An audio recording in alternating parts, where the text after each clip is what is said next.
وخمار شوي area Crossroads.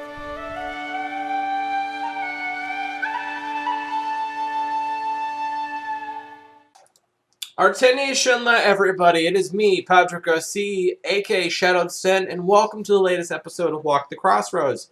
Once again, if you hear coughing in the background, much like our previous episode of Das Vlog, that is my wonderful little pug Bookham, and he is still recovering from kennel cough. He's also a bit of cabin fever, so there might be some sounds in the background. But anyway, let's get to tonight's episode. So tonight we're going to begin a long series about tech and psi, the psionic techno-magic that exists in Land of the Stars. This is primarily added from inspiration from different anime that have that feel of different styles of combat and adds a different layer of powers to the game itself. So people who can access these base powers access what is called synergetic induction energy, or energy that is created from the mind impulses and the impulses of the brain. What they can actually do is they can then act upon the real world here. These people are called Genics, and they have a rare mutation that's found in maybe 1,000 to 10,000 individuals. No one actually even knows what causes the mutation. It's been tracked, and it just seems to occur randomly. And so what we do know is that these individuals, if they don't get the implants that create the more advanced powers, they are called wild Genics. And eventually they'll be hunted down and captured by the nobility, because the nobility see them as war assets in the ongoing, sovereign game for the ancestor throne. So there are some terms we have to cover here. So there are Genics, which are people who have the mutations we noted. We have Psi, PSI, or proto-synergetic induction, which is the energy itself. And then the ability and the abilities themselves is called tech, techno-energetic kinesis, okay? So that's where we get the term tech and psi. Now, tech is an implantation technology that allows the user to actually focus and direct their powers. And so we have three forms of this. There's the one which the Pharaoh and their warrior class, mecha pilots use, and that's called STEM tech, and that's used by Errants.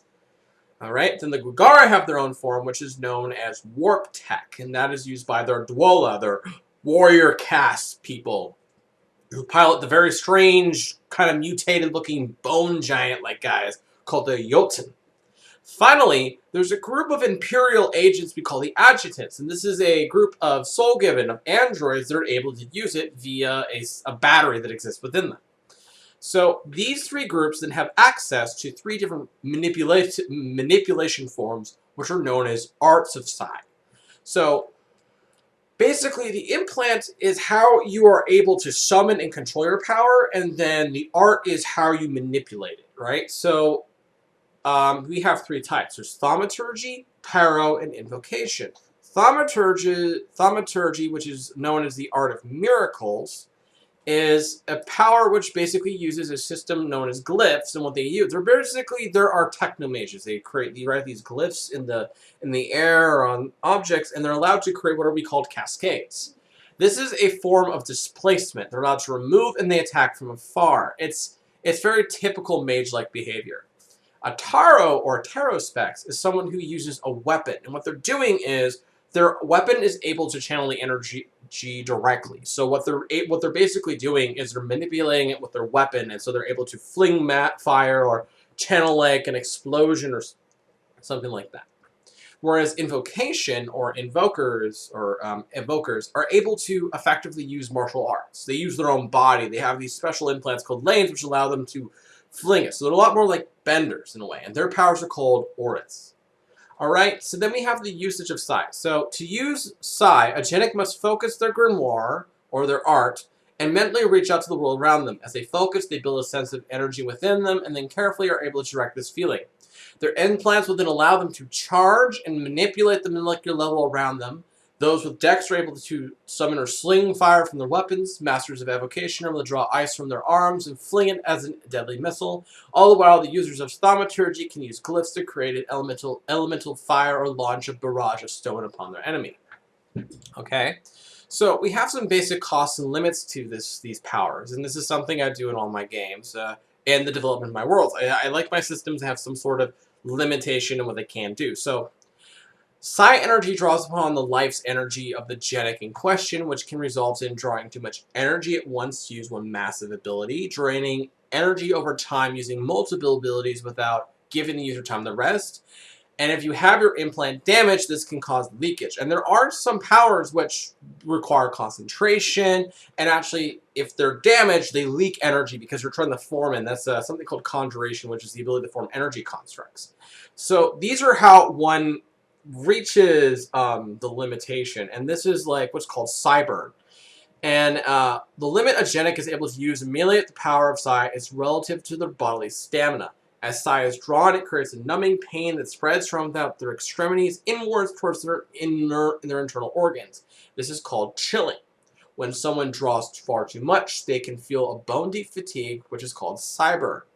When the suffering from Psi-burn, an individual feels completely lacking in bodily stamina, mental acuity, and is often required to physically recruit for a day or two at least. So, and in this is something very similar to the mana burn or the magic burn, which occurs, or soul burn in the other universes I've created. It's this idea that the more you push yourself, the more likely you're going to use up your stamina, which is what Psi is, because you're expounding your physical production of energy.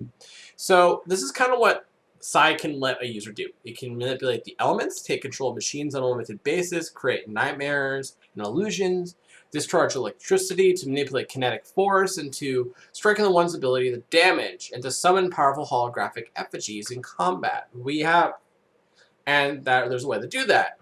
It does not let someone regenerate lost tissue. You can't use it to heal wounds. You know, you can't really control the minds of others. There's actually and you can't really read minds. And so what this does is this: you do have two powers which allow you to pull memories from people, but you can't just sit there reading their mind. All you're seeing is images, and you can't really sit there and control them. You can send them mental projections, which allows them to redirect them. So you might have someone who's moving to hit you, and then you can send them a command, and what they're going to do is they're going to jerk away, or they're going to do something. You can't sit there and turn them into your puppet. That's very limited.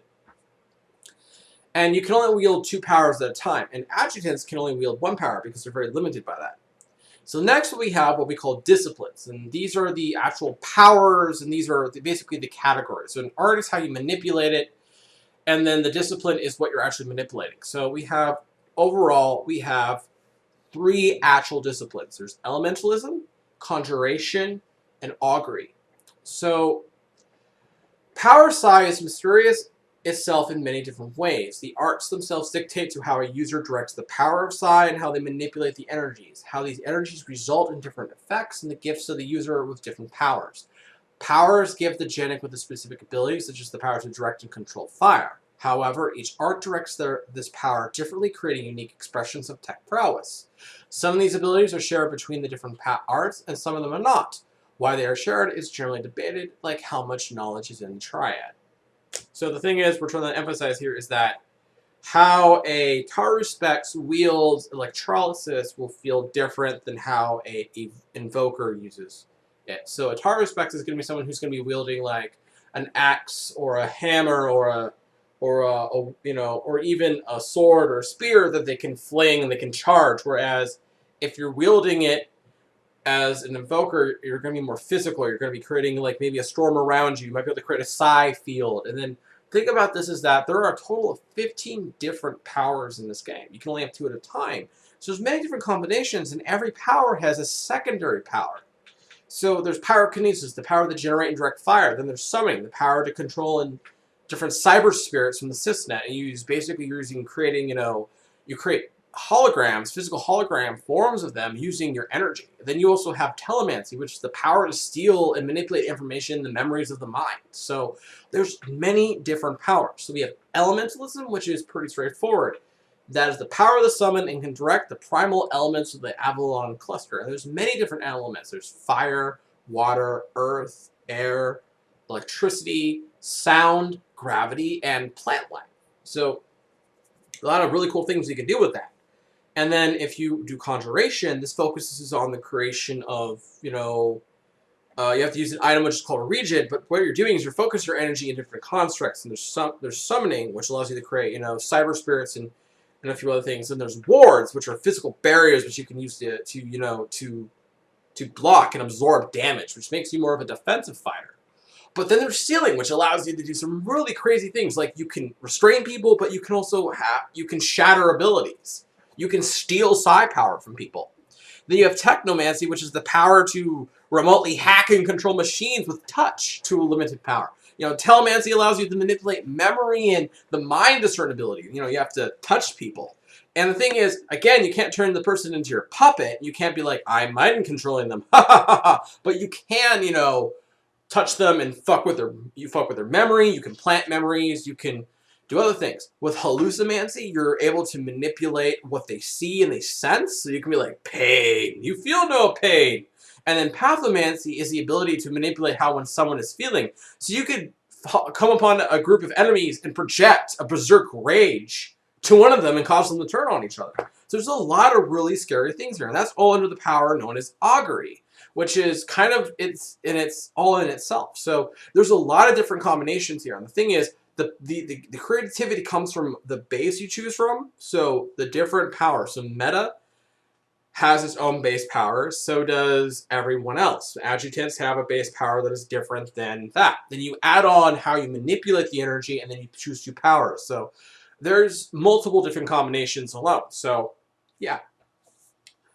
So that's kind of how it works here. And the way how we really envision this is we want tech to be kind of like, it adds that final level of operatic dramaticism we often see in some of our favorite thing. Like, why do people love Jedi so much? It's because they can jump really far. They wield lightsabers and they can do other things. Why do people love the samurai? It's so effectively we're taking the elements that we love so much from action shows and magic, and we've manipulated it on a level that allows people to create, you know, the magic space wizard they want to, or the magic martial artist they want to, so they can draw from their best thing. If they want to make a Bender-like character, they can. If they want to make a Jedi character, they can.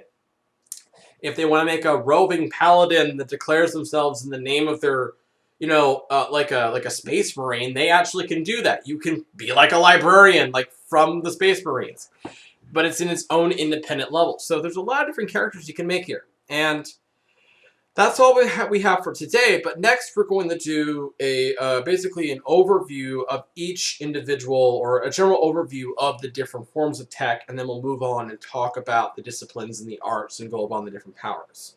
So thank you for joining us this time. Have a good day, and as the Amazons say, our, you know, Vehensha spirits to you. Bye.